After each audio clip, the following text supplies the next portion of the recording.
Hello বন্ধুরা, good morning. কেমন আছো তোমরা সবাই? আশা করছি তোমরা খুব ভালো আছো, আর আমি তো ভালোই আছি। সুজয় ধর্মন্তী চ্যানেলে তোমাদেরকে স্বাগত জানিয়ে শুরু করছি আজকে একটা নতুন ব্লগ। তো আজকে সকাল থেকে ভিডিওটা কন্টিনিউ করছি, আর এখন টাইম হচ্ছে সকাল 10:30 বাজে। এই মাত্র আমরা খাওয়া দাওয়া কমপ্লিট করেছি, আর এখন রান্নাঘরে তোমাদেরকে একটা জিনিস শেয়ার করবো। তো তোমরা অনেকেই আমাদের যে রান্নার কড়াইটা ছিল অনেকে বলেছো চেঞ্জ করার জন্য। তো কড়াইটা দেখতে হয়তো একটু খারাপ, বাট কড়াইটাতে অনেক কাজ হতো। তো ফাইনালি আজকে কিন্তু চেঞ্জ করেই ফেলেছি। তো নতুন রাঁধুনিকে রান্নাঘরে ঢুকিয়ে দিয়েছি, আর হচ্ছে নতুন কড়াইতে হচ্ছে রান্না। তো চলো তোমাদের সাথে শেয়ার করে দিই, আর ভিডিওটা দেখতে থাকো। তো ফাইনালি আমাদের নতুন কড়াইটা তোমরা দেখে নাও। এটা হচ্ছে আমাদের নতুন কড়াই, আজকে এসছে অনলাইন থেকে, আর এর সাথে একটা ঢাকাও রয়েছে, দেখতেই পাচ্ছ। এই দেখো, আর এর সাথে খুন্তিও এটা দেয়নি, এটা আমরা মানে আগেই কিনেছিলাম, বাড়িতে ছিল। এই খুন্তি দিয়ে তোমাদের দাদাভাই রান্না করছে। আর আজকে হচ্ছে উদ্বোধন হয়েছে ভেন্ডি ভাজা দিয়ে, কেননা এখানে ফার্স্ট হচ্ছে ভেন্ডি ভাজা, তারপর হবে হচ্ছে মাছের ঝোল, আর সম্পূর্ণটাই করবে তোমাদের দাদাভাই। তো যাই হোক চলো, আর আজকে ওয়েদারটা কিন্তু খুবই সুন্দর।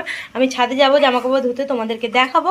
তার আগে কড়াইটা ভালোভাবে দেখে নাও, একটু বড় সাইজের, আমাদের আগে যেটা ছিল তার থেকে তো একটু বড়, যাতে আমাদের রান্নাবান্নাগুলো ভালোভাবে হয়, সেই জন্যই কিন্তু কড়াইটা নেওয়া।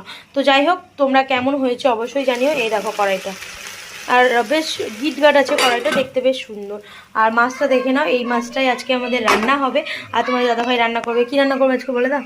মাছের ঝোল, আলু পেঁপে দিয়ে মাছের ঝোল। তো তোমাদের দাদাভাই রান্নাটা করবে, আর মাছটা ধোয়া।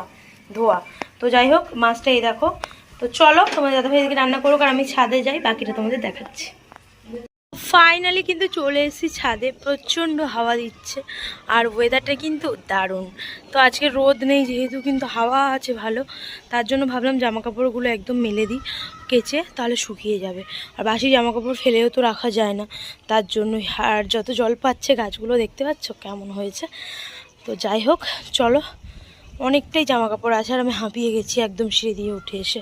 তো চলো জামাকাপড়গুলো কেচে মেলে দিই, যাতে তাড়াতাড়ি শুকিয়ে যায়, পরে আবার আসছি তোমাদের কাছে। গুড ইভিনিং বন্ধুরা, এখন সন্ধ্যাবেলা, আর দেখতে দেখতে কিন্তু সন্ধ্যাও হয়ে গেছে।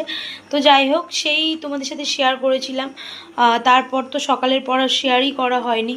তার কারণ হচ্ছে প্রচুর কাজে ব্যস্ত হয়ে পড়েছিলাম সারাটা দিনের মতো, বুঝতেই পারছো। তো এখন মা করে রেখেছে ক্যাসারোলের রুটি, আর এখানে আমি করছি কুমড়ো আলুর তরকারি।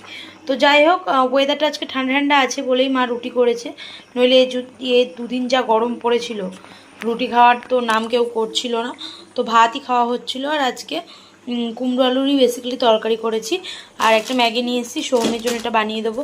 তো এখন টাইম হচ্ছে প্রায় 8টা বাজতে যায়। তো চলো ঝটপট করে এগুলো করে নিই। আর আজকে তোমাদের দাদাভাই কিন্তু বাড়িতে নেই, গেছে হচ্ছে কাটোয়াতে, তো গিটার ক্লাসে, তো এখনও ফেরেনি। যাই হোক চলো, আমি এগুলো সেরে নিই, পরে আসছি তোমাদের কাছে।